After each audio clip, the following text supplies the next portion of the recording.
Marcos 1, 9.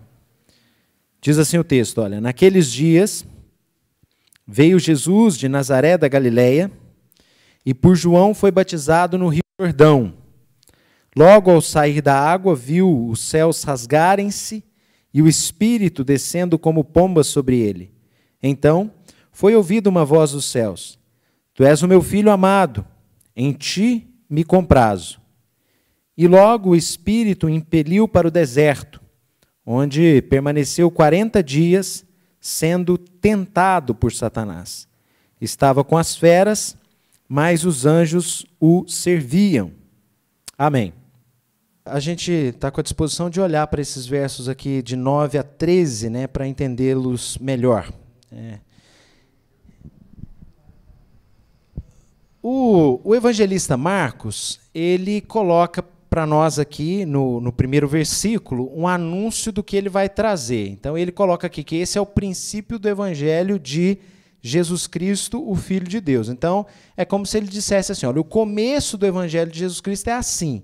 Nós, na nossa abordagem aqui, optamos por explorar um pouco da história do escritor. Então, nós temos aí a nossa primeira reflexão nesse livro, tratando da vida de João Marcos, né, Marcos 1:1.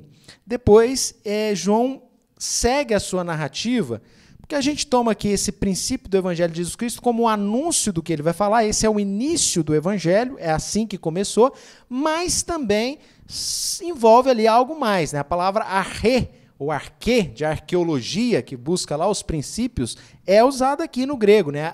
Arquê tu evangélio, né? Princípio do Evangelho, tu Yeshua Cristo hu teu, isso lá no grego original. E a gente explorou esse versículo buscando na vida de Marcos os valores, os princípios que envolvem uma transformação. Essa foi a nossa primeira exposição, seguida de uma abordagem do ministério de João Batista. No entanto, sendo mais diretos ao texto, Marcos então nos diz, olha, o princípio do Evangelho de Jesus Cristo começa assim, como João Batista, que é o precursor do Messias, que é o precursor anunciado no Antigo Testamento. Então, começa por João Batista, como o último livro do Antigo Testamento já anunciava, né? Lá Malaquias, né?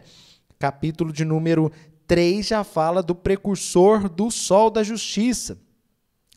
O mensageiro, que é esse texto aqui de Marcos 1, versículo 2. Eis envio diante da tua face o meu mensageiro que preparará o teu caminho. Está lá em Malaquias e o versículo 3 está lá em Isaías. Então, Marcos diz, olha, o princípio do Evangelho de Jesus Cristo começou com João Batista pregando no deserto e em seguida ele traz mais 2 eventos que foram os que nós lemos nessa noite. Então, nós entramos aqui no segundo e no terceiro evento. O primeiro é o João Batista, nós já abordamos, e no caso do ministério de João Batista, nós olhamos a partir desses versículos de 2 a 8, o ministério de João Batista analisado, né, tomado a partir de um axioma lá de Romanos 11:36, dele, por meio dele, para ele são todas as coisas, porque a gente vê isso na vida daquele que foi o maior dos nascidos de mulher.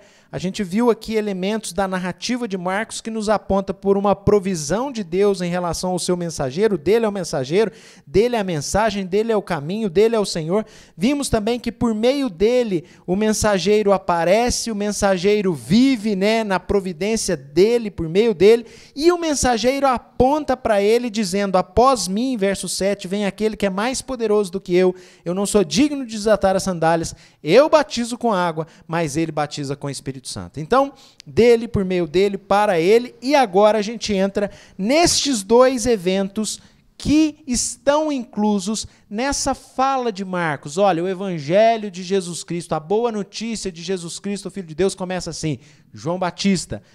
Depois de João Batista, vem Jesus para ser batizado. Aí você tem o batismo, que a gente leu do verso 9 a 11, e a gente tem a tentação, que está narrada aí dos versos 12 a 13. Então, nós vamos buscar nesses textos aqui, ou avaliar esses textos aqui, trazendo alguma reflexão, uma aplicação para as nossas vidas. E, quando eu olho aqui para o texto sobre o batismo de Jesus, a minha compreensão, claro, por meio de um esforço exegético, é que esse texto aponta especialmente para a identidade de Jesus.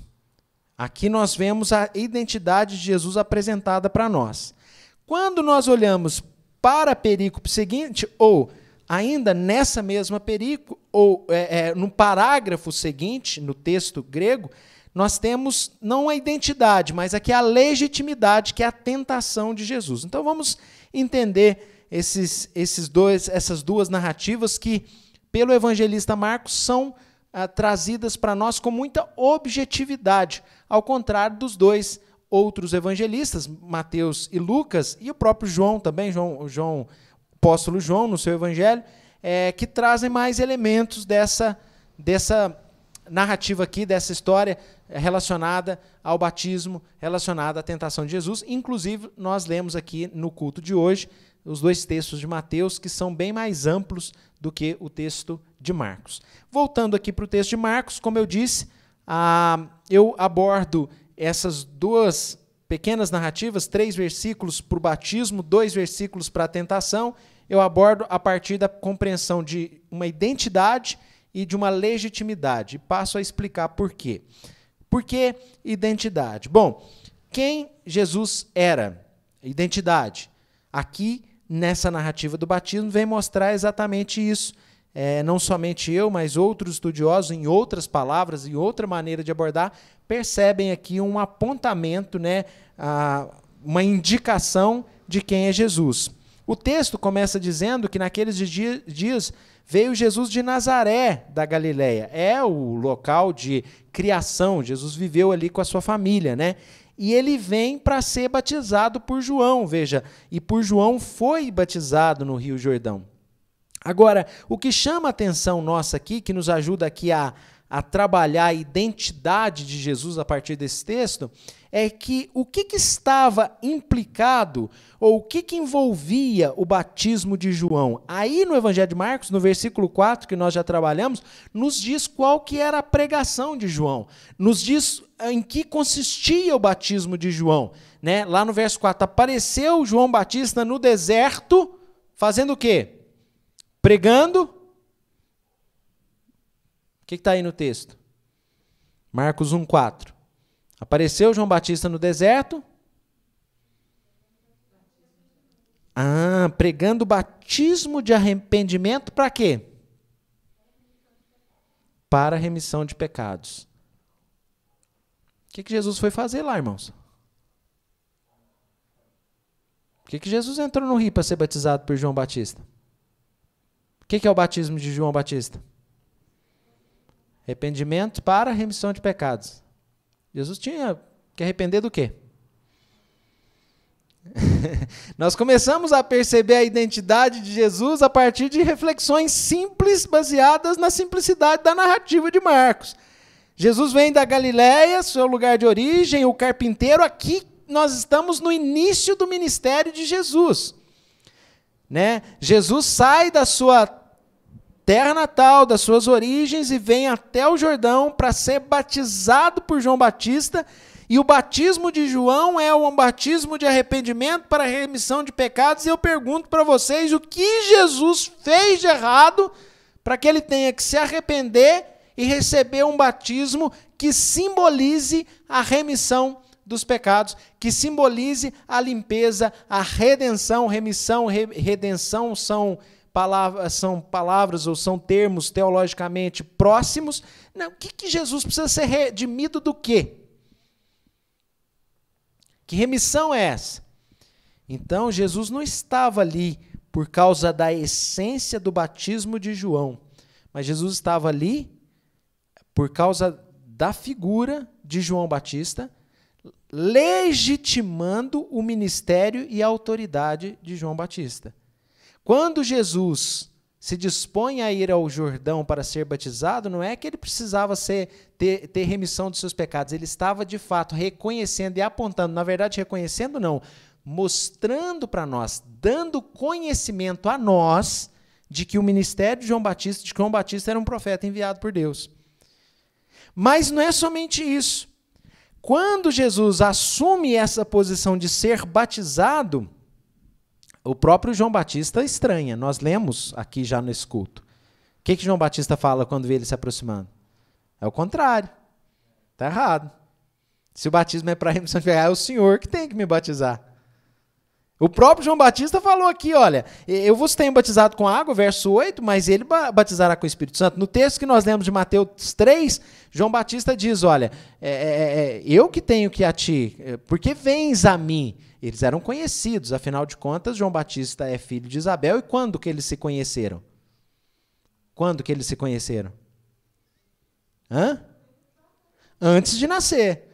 Maria visita Isabel, a Isabel já é cheia do Espírito Santo, porque a criança se mexeu no ventre de Isabel. Então, eles já eram conhecidos, tiveram uma infância ali próxima, eram parentes. Então, quando João Batista vê Jesus se aproximar, João Batista o conhece. E João Batista diz, olha, importa que eu vá a você e não você a mim.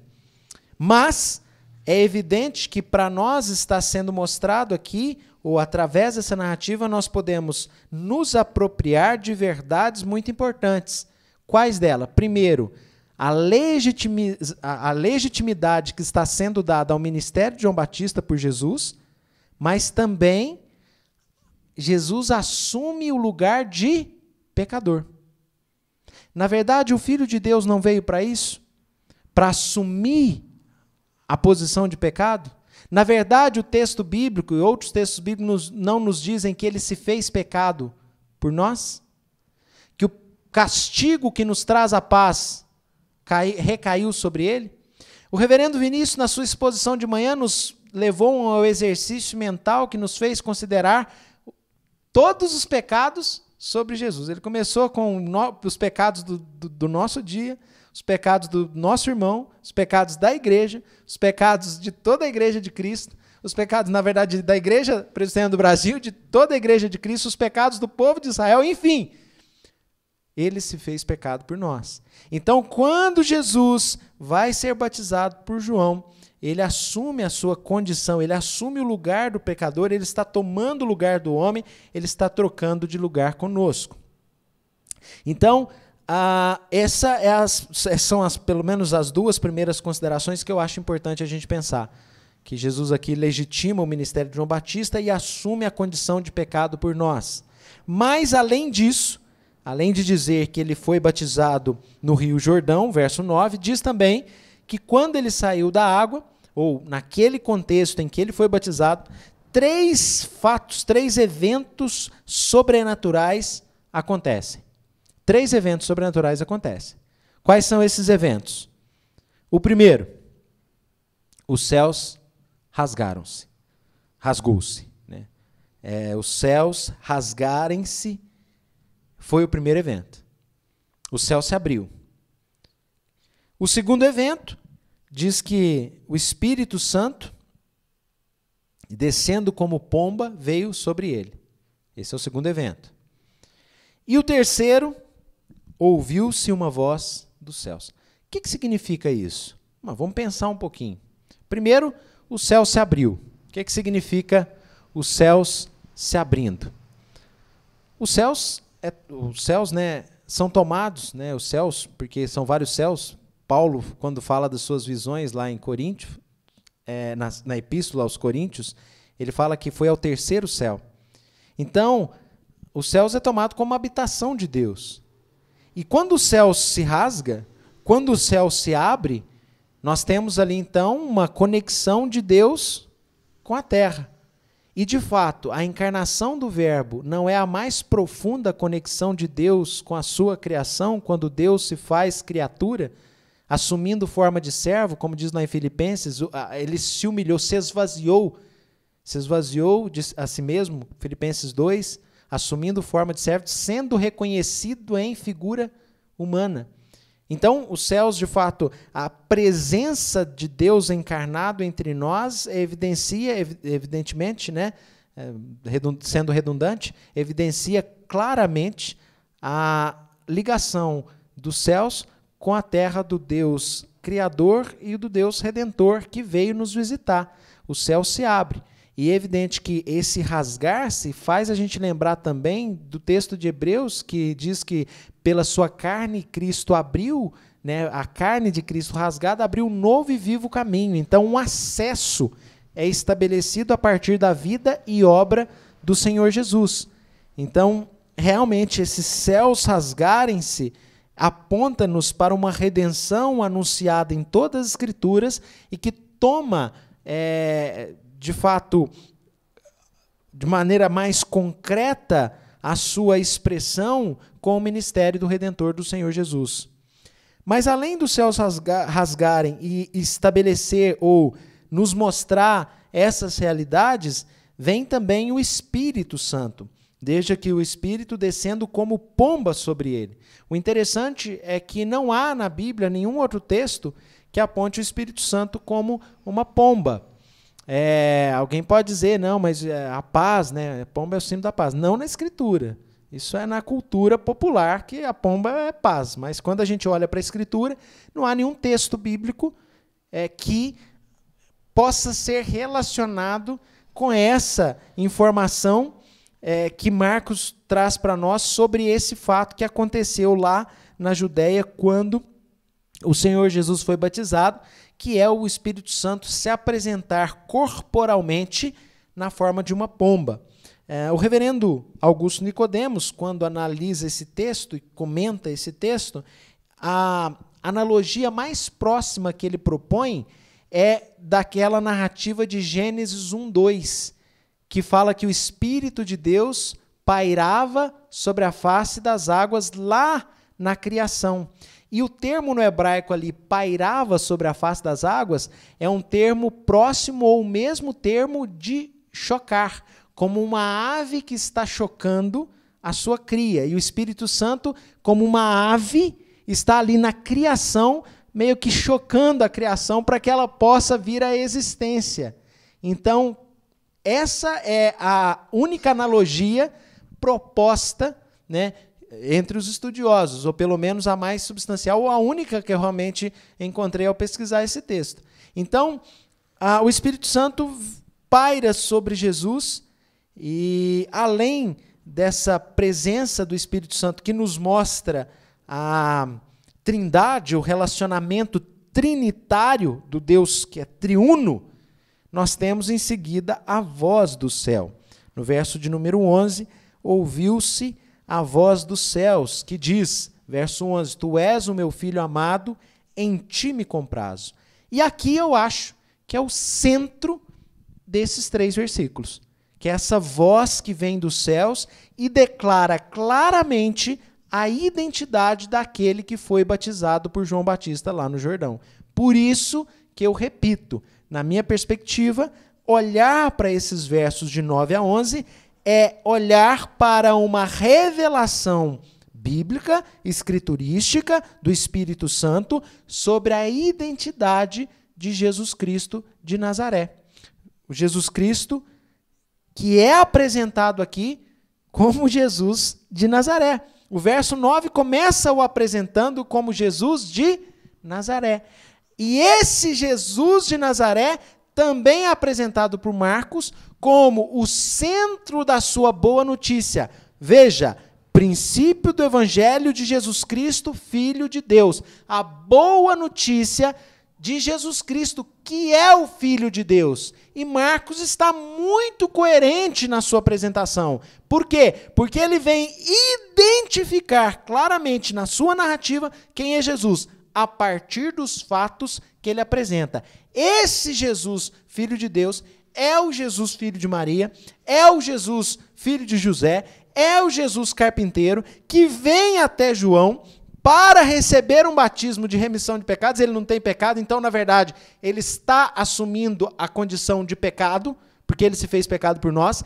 Ele está legitimando o espírito de Elias que está sobre o João Batista, e além disso, ele está, na sua encarnação, revelando de maneira mais plena o Deus triuno. Afinal de contas, Deus só pode ser verdadeiramente, plenamente conhecido por meio do Filho, por meio de Jesus. Assim aprove a Deus que ele fosse o herdeiro de todas as coisas, diz o escritor aos Hebreus. E o mesmo escritor aos Hebreus diz, ele é a expressão exata do ser de Deus. O mesmo escritor de Hebreus não, agora é Paulo, né? Porque a gente não sabe quem escreveu a Epístola aos Hebreus. Mas Paulo lá em Colossenses diz que nele reside toda a plenitude, que nós já também tratamos aqui. Então veja, nos é apresentado o ser de Deus de maneira mais profunda a partir da encarnação de Jesus Cristo. Aprove a Deus se revelar em Jesus Cristo e Deus, o Pai, diz, este é o meu Filho amado. Aqui a identidade é claramente nos mostrada pelo fato que aconteceu ali às margens do Rio Jordão. Foi ouvida uma voz dos céus. Quem ouviu essa voz? Se você pegar Mateus, se você pegar Lucas, parece que foi Jesus e João. Alguns deixam claro que foi Jesus, outros João também ouviu. Talvez até o povo tenha ouvido. A gente não sabe ao certo, mas a gente sabe que essa voz ressoou ali nas margens do Jordão, há 2000 anos atrás, e Deus estava mostrando a identidade de Jesus de Nazaré. O Jesus de Nazaré, verso 9, é o meu Filho amado, verso 11, em quem eu tenho prazer.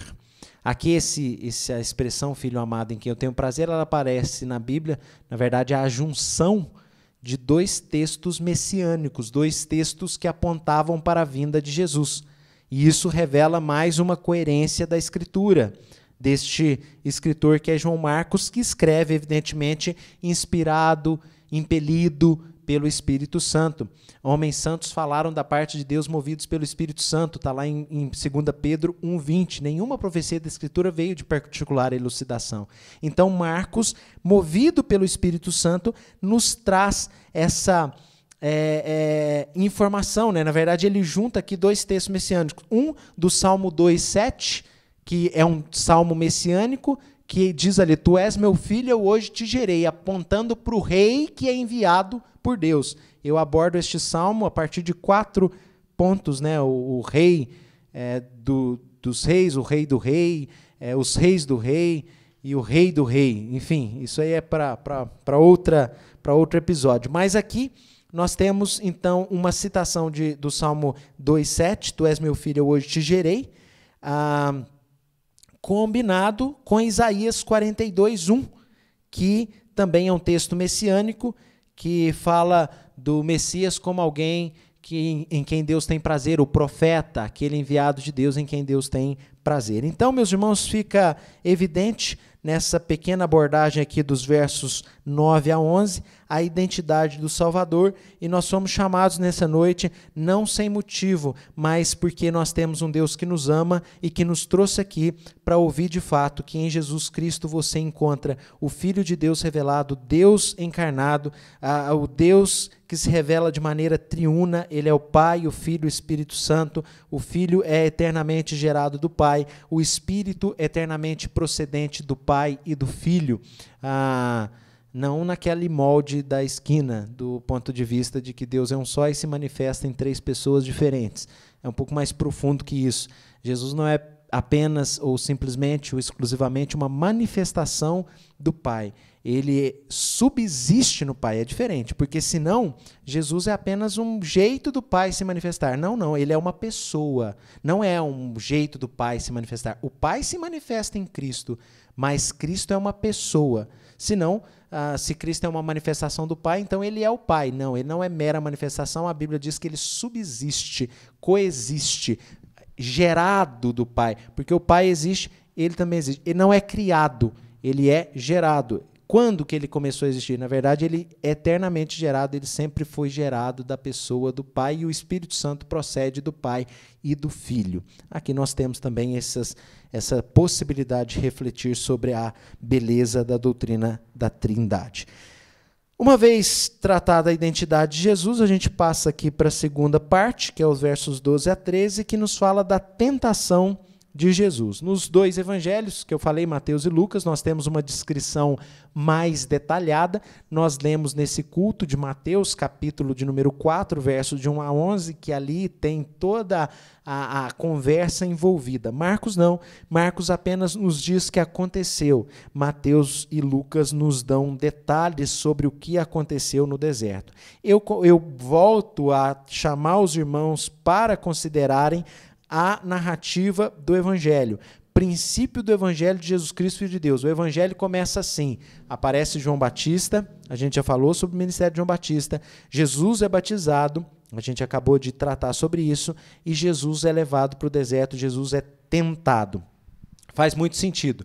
Veja, João Batista anuncia o Senhor é batizado e agora ele vai ser tentado. Por que faz sentido? Veja que no batismo inicia-se ali de fato o ministério de Jesus, o Espírito Santo vem sobre ele. Até então ele era o carpinteiro de Nazaré, agora ele é o profeta, o mediador, o fiador da nova aliança, o substituto. Ele já assumiu essa posição quando ele foi batizado para a remissão de pecados, quando na verdade ele não é pecador. Então ali de fato ele já deu os primeiros passos do seu ministério.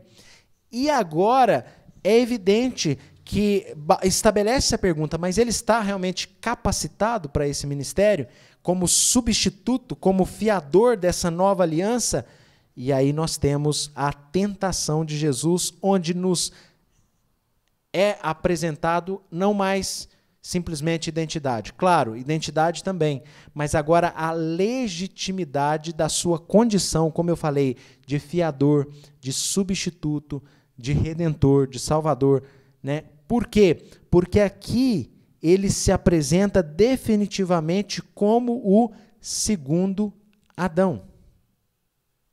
Antes de mostrar isso para os irmãos, eu queria chamar a atenção para o fato de que aqui, no verso 11, nós temos um sorriso belíssimo do Pai. Esse é o meu filho amado em quem eu tenho prazer nele. Mas esse sorriso do Pai já é substituído por uma situação de provação, tentação. Jesus já é levado para uma condição agora difícil. Quer dizer, a comunhão com o Pai às vezes nos leva para lugares perigosos. E nós precisamos, na verdade, desses lugares perigosos no sentido de que era inevitável este caminho para Jesus. Por quê? Fazia parte da sua condição de substituto.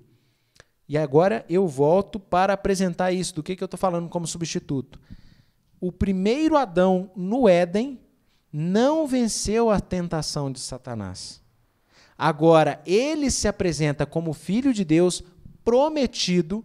Gênesis 3,15, o filho da mulher vai pisar a cabeça da serpente. E ele, então, se apresenta como esse vencedor da serpente, assumindo a posição do segundo Adão. E como segundo Adão, ele vai vencer Satanás. É interessante que Adão, lá no Éden, estava num jardim e não pôde vencer Satanás.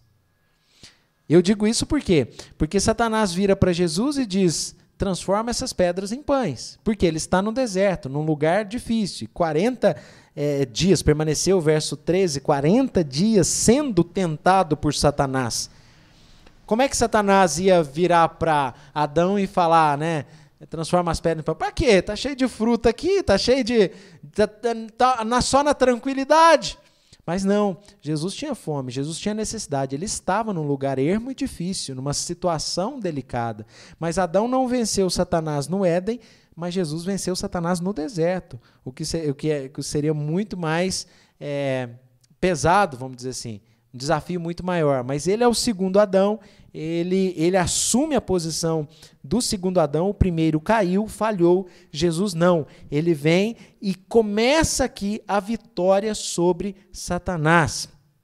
Aqui nesse texto onde ele estava sendo tentado, mas nós sabemos a partir das narrativas de Mateus e Lucas que ele venceu essa tentação. Marcos não se preocupa nem em nos dizer isso, porque é evidentemente que depois de uma apresentação tão clara, um retrato falado, né, a partir da sua narrativa do que aconteceu no batismo, não era nem necessário, já que ele deixa claro aqui que o Jesus de Nazaré, verso 9, é o Filho amado em quem me comprazo. Então ele já deixou clara a identidade dele. Então já se presume que ele venceu Satanás. No verso 13, ele foi tentado por Satanás, ele estava com as feras, e aí daqui a pouco eu falo sobre isso, mas então veja, nós temos aqui, eu apontaria 3 pensamentos, né? 3 considerações a partir da tentação de Jesus. A primeira é essa que eu falei, como o segundo Adão, ele vem fazer o que o primeiro não conseguiu fazer, vencer Satanás, vencer a tentação. A tentação, se a gente for pensar nos outros evangelistas, é similar, por quê? Sobe no pináculo do templo e se lança, quer dizer, tentar a Deus. E ali o homem tentou a Deus no Éden. Também essa autonomia, né? Deus disse, né, não faça, e o homem quis ser autônomo. Não somente isso, mas nas palavras de Satanás, se prostrado me adorares, você vai ter todos os reinos, se prostrado me adorares. E ali, quando Satanás diz para a mulher que no dia em que dela comer, quer dizer, Deus não quer para que vocês não sejam igual a Deus. Qual que era o desejo que foi despertado no homem?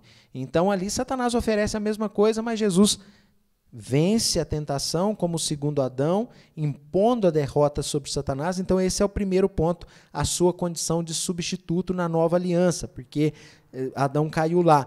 E essa vitória sobre Satanás que é estabelecida em um terceiro ponto que eu não trouxe ainda, que é o que nos é dado lá na Epístola aos Hebreus, e esse a gente precisa dar uma lidinha.